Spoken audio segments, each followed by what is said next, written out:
Olá, sejam muito bem-vindos a mais um episódio do Connect ArchiCast, o podcast produzido pelo nosso programa de relacionamento de Eliane e de Cortaios.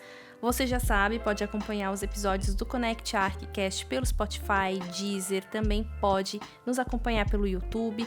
E todas essas informações de quando tem episódio novo, novos conteúdos, você fica sabendo sempre através da plataforma connectarch.com.br, das nossas redes sociais também, no Instagram, nos perfis @Eliane Revestimentos e @decortaios, e também mais um recurso, os nossos blogs nos sites eliane.com, decortaios.com. Eu sou Vivian Cipriano, tô aqui com a Cristiane Almeida. Cris, tudo bem? Tudo bem, e você? Tudo ótimo, vamos para mais uma então? Vamos lá! E o nosso convidado de hoje é o Beto Guimarães. Ele é arquiteto formado pela Mackenzie e atua com projetos e obras há 32 anos, tendo como característica marcante o lado criativo e detalhista. Além da atuação como arquiteto, ele é também professor, tem cursos independentes voltados para a profissionalização de arquitetos e designers de interiores. E tem muito mais aí. Uma dessas coisas a mais é que desde 2005 ele é fotógrafo voltado para obras de arquitetura, construções e design de interiores. Beto, bem-vindo ao Connect ArchiCast, tudo bem? Um prazer te ter aqui com a gente. Obrigado, Vivian. Obrigado, Cristiane. Estamos aqui. Vamos lá. Vamos lá então, a gente começa falando aí sobre como ler os espaços. O nosso convidado de hoje vai nos ensinar a ter esse olhar um pouco mais treinado para fazer a leitura dos espaços, porque a gente sempre pergunta para os profissionais, né? Pelo menos é uma curiosidade que eu tenho, sei que muita gente tem. Qual é a fonte que vocês bebem, da onde vocês buscam tanta inspiração, criatividade? E as pessoas nos abastecem de um monte de coisa. Ah, eu leio, eu viajo, é arte, é cinema, é teatro, é gibi, é música, é gibi, tudo. E aí, a pergunta que não quer calar, a pergunta de milhões, né? Com certeza. Faz o que com tudo isso? Como é que eu sintetizo toda essa fonte para transformar no meu trabalho na prática? Da onde vem, como sintetiza e como utilizar? Então, toda a gente cria é uma sensação de folha em branco, né? Como se fosse um artista pintando, né? Não tem uma referência aí. E, na verdade, pode vir de várias coisas. Então, quando a gente faz um projeto ou vai pensar no projeto, a gente tem uma sensação presente, né? Então você já entendeu o contexto, né? O local, quem vai, para quem que é, como não é, tem o briefing, né? Então, a partir do contexto e do briefing, você está numa sensação que você quer conduzir aquilo. Muitas vezes a gente tem uma clareza imediata, é isso que eu vou fazer, tá? Mas muitas vezes não, a gente tem que ir tateando, né? Essa história. Mas eu acho que essencialmente, né, vem de uma sensação, vem de uma percepção, de um olhar, né? Então, que acaba nos tornando, por exemplo, quando a Lina resolve fazer o MASP, né, ela tem uma ideia da experiência que ela já teve na arte popular em Salvador, ela já vem com isso por trás, quando ela resolve fazer aquilo, ela já tem uma intenção clara do que ela vai fazer, né? Que é a ideia bastante da democratização da cultura. Então, o que ela vai tentar fazer naquele espaço que seja para todo mundo ver arte, e não só a elite que entende de arte, né? Não é à toa que o MASP é o lugar mais visitado em São Paulo, porque ela conseguiu, de fato, colocar no ambiente que qualquer um se sinta bem, mesmo não sabendo nada de arte, né? Então, essa ideia, né, que permeia os nossos pensamentos, ela vai se materializar ali, né? Então, o que eu costumo dizer é que existe essa ideia central, né, que a gente quer colocar uma emoção nesse ambiente, esse ambiente vai nos causar emoção, criar uma sensação, uma experiência. E será que tem a ver também com um valor que vem por trás e que permeia esse desejo e aí se traduz bagagem num projeto histórico-sociocultural, né? Lá atrás. Tem as duas coisas. Tem o valor que eu quero colocar, né? E tem a bagagem cultural. A bagagem cultural é aquilo que eu tenho de instrumentos para dar resposta, né? Quanto mais cultura eu tenho, quanto mais vivências eu tenho mais recursos para estar aplicando isso, né? Por exemplo, né? Quando eu fui no Design Museum em Copenhague, tem o espaço lá do Jacobsen, e ele fala da arquitetura do bem-estar. Os dinamarqueses têm essa pegada com o bem-estar, né? Quando eu li aquilo, eu falei, mas é isso que às vezes eu questiono, né? Que às vezes a gente projeta a casa das pessoas, tá, mas afinal, a hora que você sentar na poltrona, você vai ver o quê? Né? Verdade. A hora que você tá lavando a louça, você tá enxergando o quê? É verdade. E às vezes você tá enxergando, sabe o quê? Uma parede. Uma parede. Não, se tiver um revestimento bonito, Lógico. Aí que Aí tá entra valendo, o revestimento, aí tá valendo. Então, mas é essa a ideia. Então, essa bagagem faz diferença quando você faz projeto. E às vezes, só o fato de ler te dá consciência. Uma coisa que vinha e você não nomeava, né? Uma coisa que eu sempre critiquei foi cozinha, que você vai lavar a louça. Muitas casas tem a lavanderia colada na cozinha. Então, você olha pra janela da cozinha, tem um varal. É um horror esse negócio, gente. E é muito mais comum do que a gente gostaria. E não inspira, não alimenta, não traz bem-estar. Nada disso. Né? Nada disso. É uma coisa muito comercial, mas não tanto de valor do bem-estar, de estar ali. E é um lugar que você passa muito tempo, né? E é um tempo, às vezes, sem qualidade. Sim. E às vezes a pessoa fala assim, eu odeio lavar louça. Talvez ela não odeie lavar louça. Mas talvez ela odeie ali, ficar ali naquele contexto. Isso. Né? Isso. E a ideia do valor traz isso, né? Tem uma coisa que eu faço de briefing com os meus clientes, né? Que é um tarô conceitual. É uma brincadeira que é super divertida. E é interessante porque, enfim, eu mostro uma série de imagens e eles vão dizendo aquilo que eles gostam, o que eles não gostam. Depois, o que eles gostam, a gente filtra os valores. Que legal. E aí a gente tem uma clareza que nem eles tinham, às vezes. Né? E é curioso, porque em cima disso, aí vem um pouco, né? Essa história, como é que a gente cria, né? Eu faço esse caminho porque em cima disso eu acabo tendo, que eu falo, são 3 palavras principais que norteiam, né? Então, por exemplo, um projeto era vida, discreto e acolhedor, né? Quando você pensa vida é exuberância, você vai pra fora, tudo mais. Quando você pensa discreto, são coisas antagônicas, porque o discreto não quer aparecer, né? Mas a vida acontece. Então, como é que você ajusta isso, né? Você resolve no projeto. Como acomodar, né?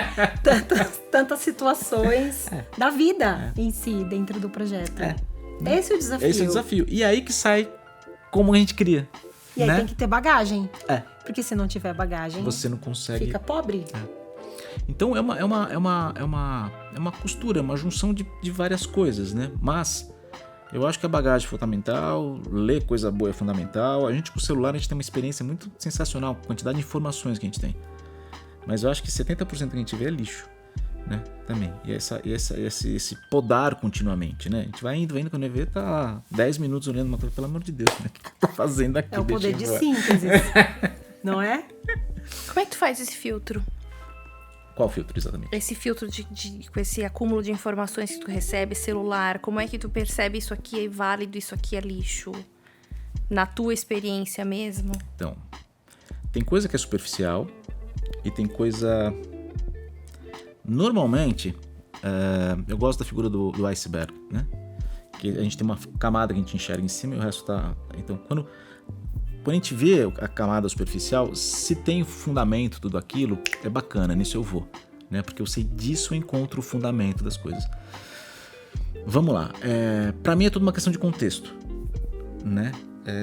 O contexto faz com que você tenha uma resposta para aquilo, né?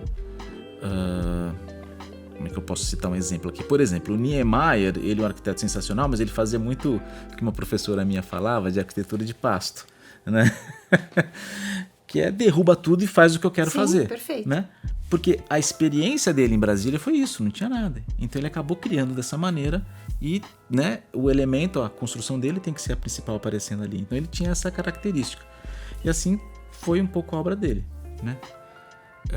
Tem outro cara que é muito bom, o Davi Libeskind, né? É uma interpretação muito pessoal minha, né? Quando ele fez um museu judaico, ele acertou no museu judaico um desenho, né? E que no contexto é sensacional. E tem uma sensibilidade. Sim, absurda. Tem uma visão, assim, contextualizada, muito grande. Eu lembro que quando eu estava na faculdade e a minha professora de História da Arquitetura apresentou esse projeto, eu fiquei emocionada com o projeto. É lindíssimo. É sensacional. Eu fui lá 4 vezes. E as 4 vezes emociona. É lindo. Não tem como, né? Mas funcionou tão bem que ele começa a repetir esse desenho, essa solução em outros projetos. Aí você vai vendo, os projetos já era fora do contexto, já não tem a mesma força, Aí já não vai ter o mesmo contexto e a mesma força e não vai ter mais a mesma experiência, vamos dizer assim. Sim. Então, essa questão do contexto, se a informação está atrelada, então a gente vê muito rápido no Instagram, por exemplo, né? Vídeos de 1-2 minutos. Não fora isso daqui, pô, isso daqui tá superficial, não vou, isso daqui tem, então eu salvo, né? E às vezes disso gera uma pesquisa, né? É o que eu faço, porque é muita informação mesmo. Acho que é um pouco do que a gente estava conversando mais cedo, a coisa de pesquisar e começar a abrir outras abas e vai te levando a outros assuntos e você vai se aprofundando naquilo. Sim. E tem muito conteúdo para que te direcione para vários outros conteúdos mais ricos, ao invés daquela coisa enlatada e rasa, né? E assim, site tem, que eu falo, né? Qual a informação do site? O que o site traz? Qual a riqueza desse site para trazer essa informação? Por exemplo, um tempo atrás eu comecei a fazer pesquisa do design dinamarquês. Eu tinha 2 livros lá, eu falei, pô, deixa na internet. Comecei a pesquisar. E no Brasil, as informações não eram bacanas. Eram, tipo, alguém pegou esse texto, leu, trouxe e tal. Aí eu fui fuçando, eu descobri que no Google você consegue escolher o país que você quer fazer pesquisa. Sim, você consegue mudar. Eu faço isso direto. Aí eu falei, eu vou fazer na Dinamarca então essa pesquisa, né? E puta, aí tinha um release bonitinho, certinho, redondo, né? Eu falei, pô, aqui eu tô confortável, né? E aí eu comecei a fazer uma pesquisa muito mais precisa, né? Então é um pouco disso. Já teve lá na Dinamarca, não precisava nem pesquisar no Google. A tua própria vivência, a tua própria leitura lá do espaço já bastaria. Então, mas ela é feita com muita pesquisa. É assim, não é... Tem as viagens que eu faço, né? Elas são de fato, mas, por exemplo, muito curioso, a primeira vez que eu fui no Museu Judaico, eu fui com a turma de alunos que eu levei, né? E o pessoal, não, eu falei, a gente vai entrar aqui, a rampa é à direita, se vocês quiserem ir no banheiro à esquerda, né? E o negócio é na frente. Aí lá pelas tantas ela falou, Beto, mas você já veio aqui? Eu falei, não. Mas como é que você sabia tudo isso? Eu falei, porque eu estudei esse troço pra trazer você. Claro, com certeza, se preparou, né? Mas o curioso é que mesmo estudando, mesmo tem avaliação mental, o Museu Judaico não tem como não se emocionar, né? Isso é interessante, né? E não estudo só o local, eu estudo por exemplo, Berlim, eu estudei a história de Berlim, né? Na Copenhague eu vou estudar porque o que acontece que é interessante, valores de projeto, né? Que você está falando.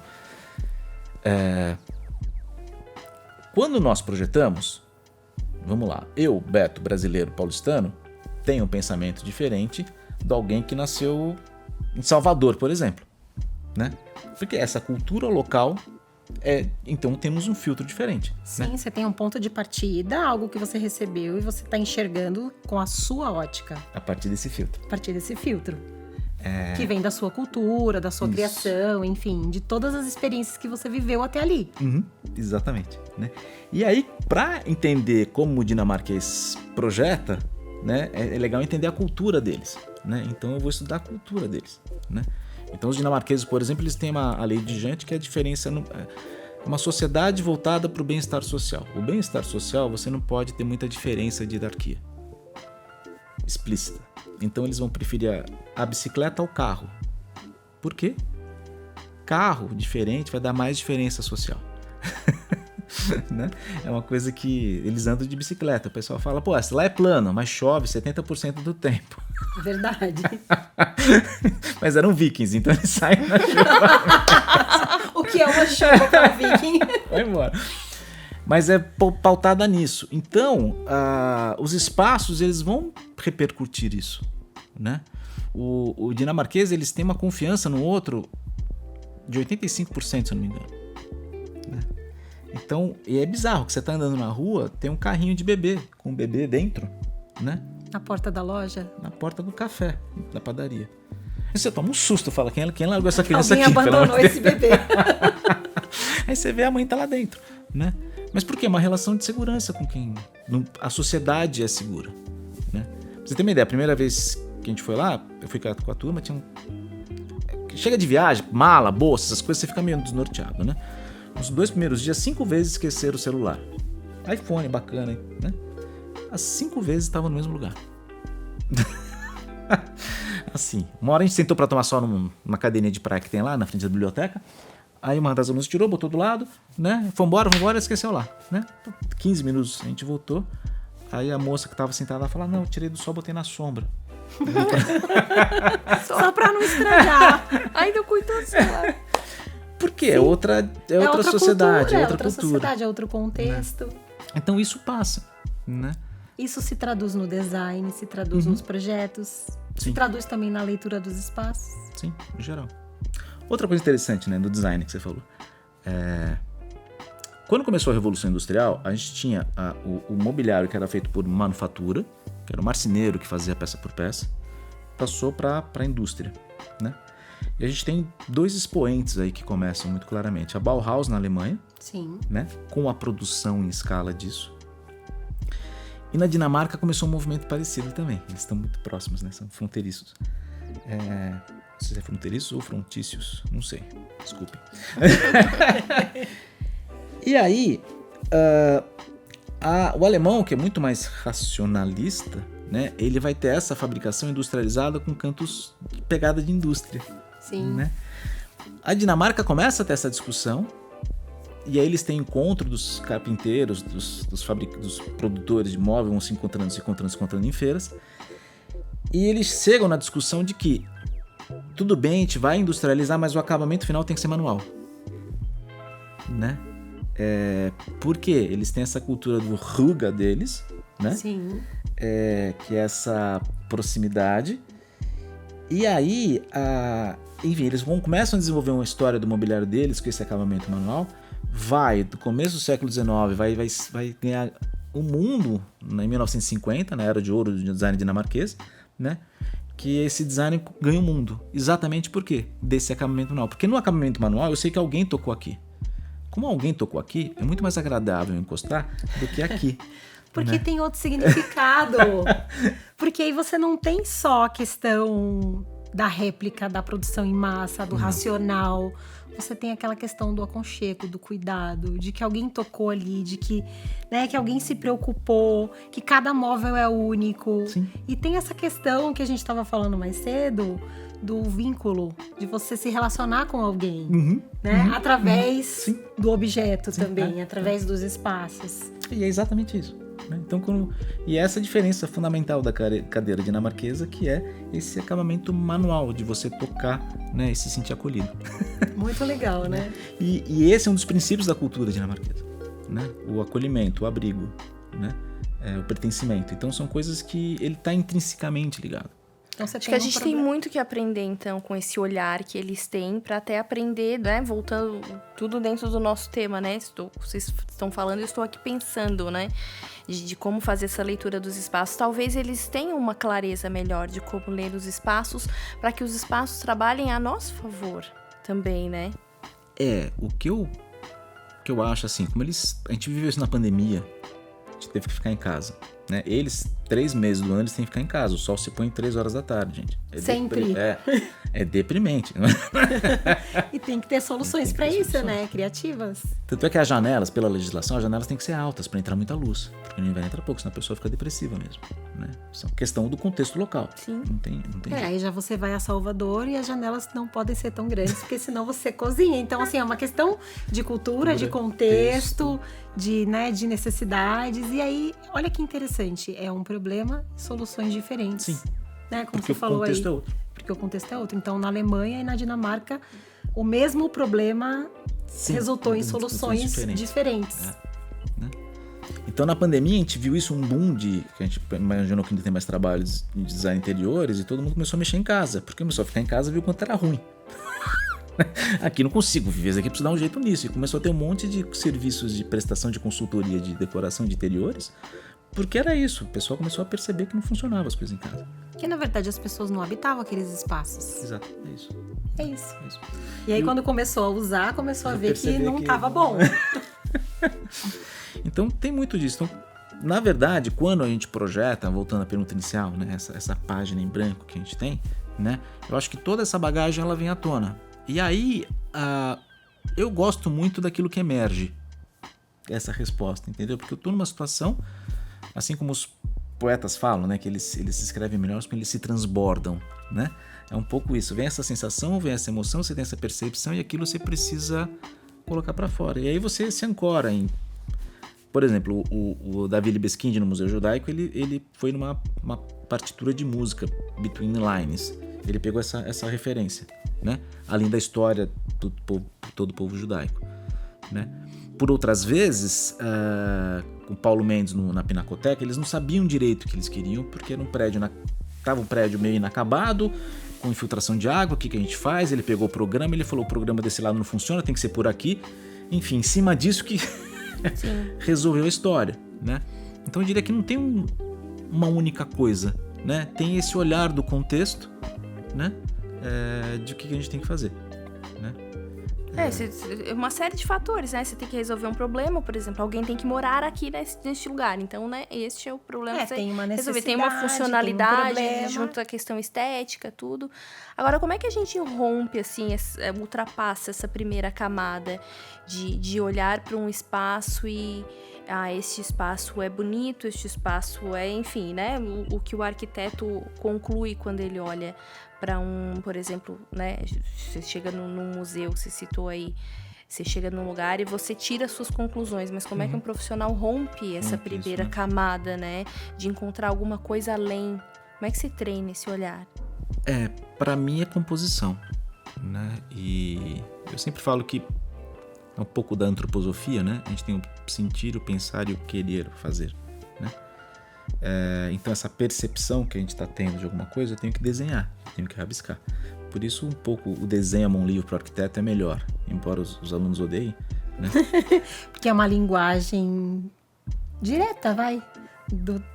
A gente tem uma cultura que a gente não sabe desenhar, né? Verdade. Aí eu gosto de apresentar os desenhos da Lina Bobardi, que são infantis, chegam a ser infantis, né? Você pega o desenho do MASP, né? O circo é um desenho de criança, né? É o que a gente estava conversando. O desenho é uma linguagem. Uma linguagem. E aí, se você conseguiu comunicar o que você quis comunicar através daquela linguagem, ela funciona, ela está ok. Uma comunicação. Ela não precisa necessariamente ser uma obra de arte, ser bela, mas ela precisa comunicar o que ela quer comunicar. E no caso da criação, ela precisa de um momento de expressão, né? Que você precisa botar aquilo para fora.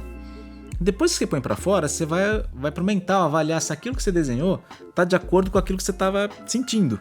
Sim, é a segunda etapa, né? Que é meio... É a terceira, julga... né? Ah, tá. A primeira é percepção. Percepção. O segundo você desenha. E a terceira... E a terceira você avalia se aquilo tá condizente com aquilo que você tava pensando, né? Aí você fala, por exemplo, citando um projeto, aquele projeto que foi de aconchego. Pô, como é que eu deixo a coisa aconchegante? Eu preciso ter canto, né? Para eu, Sim. Né? Essa sensação de canto, pelo menos. Eu falei, então tem que ter um pé direito mais baixo no lado, vou fazer um telhado de uma água só, beleza, né? E vou fazer isso aparecer no projeto, conseguir resolver o aconchego. Então, essa experimentação, né? Dessa percepção. Quando a gente tem uma clareza inicial, essa validação da experimentação, ela é bem bacana. Quando você não tem, você tem que ir tateando. E aí é tentativa e erro. Fez, deu errado, vai não dormir, provocou a volta no dia emoção que você seguinte. queria. Aí deixa aquela ideia ruminando lá em segundo plano e vai buscando novas fontes e vai bebendo de outros... E vai vendo referência, né? Vai vendo referências. Por essa história de ficar vendo referências, soluções são boas, né? Agora você falou aí, né, das novas gerações que não gostam muito de desenhar à mão, né? Quem é que se dá melhor nessa questão dessa observação um pouco mais aprofundada, dessa leitura um pouco mais introspectiva? Os mais antigos, que tinham essa questão um pouco mais analógica, né? Era mais raiz, ou os mais jovens que têm mais acesso, que têm mais coisas acontecendo? Quem é que tá se dando melhor nisso? E aí eu vou aproveitar a pergunta dela e vou fazer uma mais difícil. Será que tem mais a ver com a pessoa ou mais a ver com o contexto? O tempo em que nós estamos vivendo. A geração, vocês falam. É muito mais da ferramenta. Uhum. Será que o uso do computador, né, para projetar empobreceu? Ou será que tem muito mais a ver com o indivíduo e não com a forma de projetar, na mão ou no computador? Eu acho que o computador ele traz uma vantagem de você validar ou não com mais rapidez, né? Às vezes eu estou fazendo projetos, eu quero ter uma sensação de continuidade. Quais são os elementos que eu dou continuidade? Eu dou na cor do móvel, né? Na forma do móvel, ou seja, eu vou lidando com isso para saber que que solução eu dou para aquele sentido. Então o computador ajuda muito isso, nessa velocidade. Agora, tudo tem dois lados, tem um lado bom e um lado ruim, né? Não adianta, né? Então a geração nova, ela tem muito mais uso do computador, tem recursos técnicos sensacionais, que você vê 3D, que você não sabe se é foto ou se é 3D. Verdade. Né?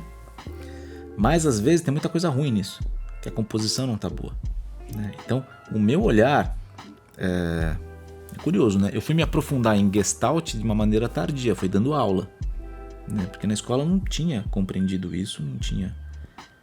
E mesmo assim é um conceito, é uma teoria de projeto que ela também não é muito levada a sério, né? Levada como deveria ser, né? Então eu acho que muito do que a gente vê em projeto é composição. E composição é Gestalt. Gestalt dos alemães é o estudo da forma, né? Então a gente está num ambiente que tem 3 cadeiras bege, no fundo marrom e um tapete verdinho.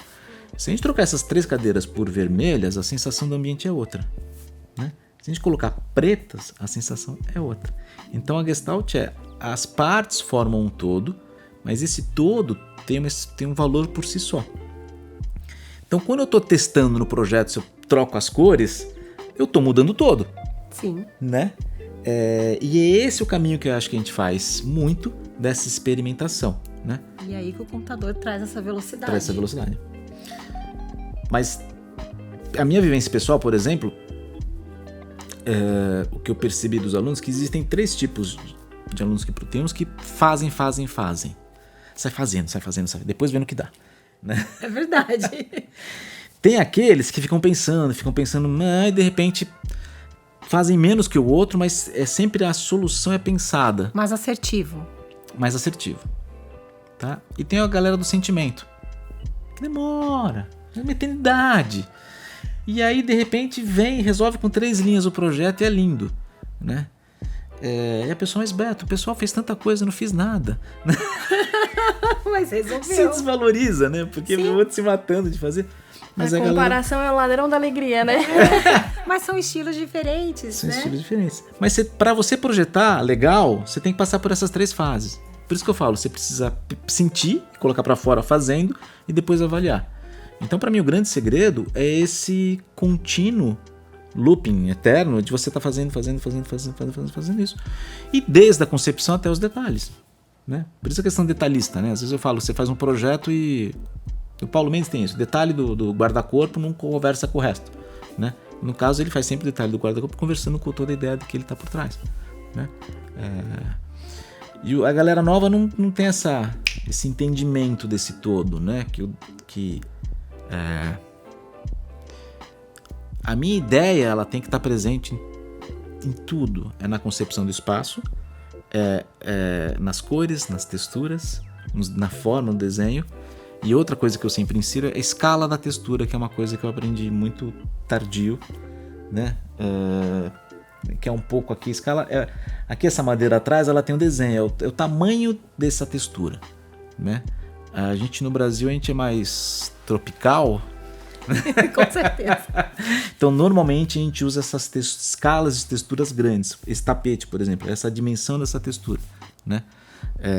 Os nórdicos, eles vão usar escalas de texturas pequenas. Mas pro braço aqui, ou pro sofá, então eles colocam muitas texturas pequenas que acabam fazendo uma composição. Como a gente usa a textura grande, a gente colocar 3 já vira uma escola de samba desfilando, né? Então é difícil isso. Então a gente vai ver alguns designs interiores que são exagerados, porque eles gostam disso e é na nossa região, né? Mas, por outro lado, é difícil você conseguir fazer isso, fazer uma coisa contida, né? Então são os desafios que a gente acaba tomando. Mas olha que delícia, Beto. Assim, eu não tinha dúvida, né, de que seria um papo muito bom contigo. Com certeza a gente brinca, mas com certeza teria aí assunto pra gente conversar muito e muito mais. E a gente só tem a te agradecer. Muito obrigada, foi muito bom. Obrigado. Eu que agradeço a oportunidade aqui. Se tiver mais, a gente emenda também. Vai emendando. Com certeza. A gente pode continuar esse papo fora daqui e deixar o pessoal curioso. Que dó. Eu fui anotando, porque com certeza a minha pesquisa vai continuar aí a partir de vários novos insights. Mas é isso. Obrigada mais uma vez, né, pela tua participação com a gente no Connect Arc.